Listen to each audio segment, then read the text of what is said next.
UPSC के जरिए नौकरशाही में लेटरल एंट्री पर इन दिनों बवाल मचा हुआ है। लेटरल एंट्री को लेकर विपक्ष ने मोदी सरकार की आलोचना की थी। साथ ही एनडीए के कुछ साथी भी मोदी सरकार के इस फैसले से खुश नहीं दिखे थे।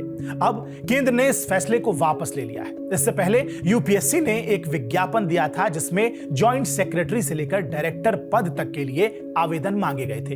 इन वैकेंसी को कॉन्ट्रैक्ट के आधार पर लेटरल एंट्री के जरिए भरा जाना था। चलिए सबसे पहले आपको यह बता ही देते हैं कि लेटरल एंट्री आखिर क्या है और क्या यह मोदी सरकार पहली बार ऐसा करने जा रही थी या फिर क्या कांग्रेस की सरकार में भी लेटरल एंट्री के जरिए नौकरशाह की ताजपोशी हो चुकी है। लेटरल एंट्री क्या है?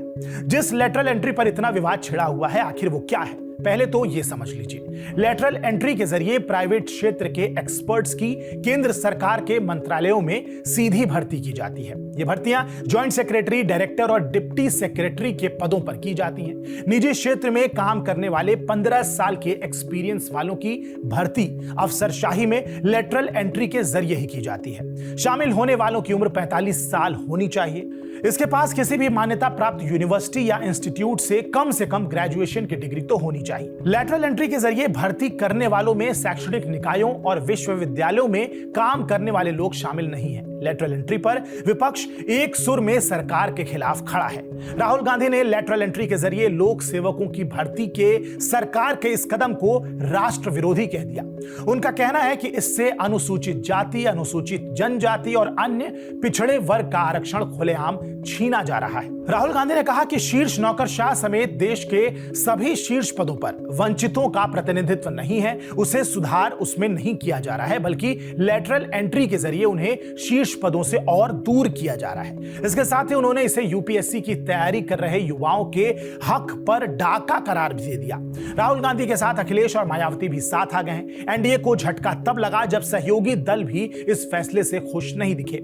चिराग पासवान ने खुलकर इस फैसले की आलोचना की है। हालांकि केंद्रीय मंत्री अश्वनी वैष्णव ने सरकार के इस फैसले का बचाव किया।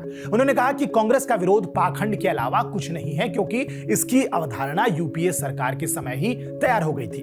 उन्होंने कहा कि दूसरा प्रशासनिक सुधार आयोग यानी कि एआरसी यूपीए सरकार के दौरान साल 2005 में ही गठित किया गया था, जिसके अध्यक्ष वीरप्पा मोइली थे। आयोग ने खास नॉलेज की जरूरत वाले पदों में रिक्तियों को भरने के लिए विशेषज्ञों की भर्ती की सिफारिश की थी। अश्वनी वैष्णव ने कहा कि लेटरल एंट्री के जरिए नियुक्तियां 1970 से कांग्रेस सरकार के दौरान ही होती आई हैं। अश्वनी वैष्णव जो कह रहे थे क्या वो सही था? इसके लिए साल 1971 की ही पड़ताल कर लेते हैं।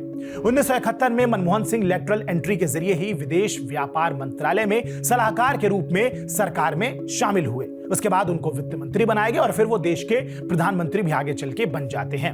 रघुराम राजन ने भी लेटरल एंट्री के जरिए ही मुख्य आर्थिक सलाहकार के रूप में काम किया है। बाद में 2013 से 2016 तक वो आरबीआई के गवर्नर भी रहे। बिमल जालन ने भी लेटरल एंट्री के जरिए कांग्रेस सरकार में मुख्य आर्थिक सलाहकार के तौर पर काम किया और फिर वो आरबीआई के गवर्नर बने। सैम पित्रोदा, कौशिक बसु, वी कृष्णमूर्ति, अरविंद विरमानी भी लेटरल एंट्री के जरिए ही सरकार में शामिल हुए थे और तब कांग्रेस की ही सरकार थी। बहरहाल इस वीडियो पर आपकी क्या प्रतिक्रिया है कमेंट बॉक्स में जरूर बताएं। बाकी देश और दुनिया की तमाम बड़ी खबरों के लिए आप सब्सक्राइब कीजिए TV9 डिजिटल। नमस्कार।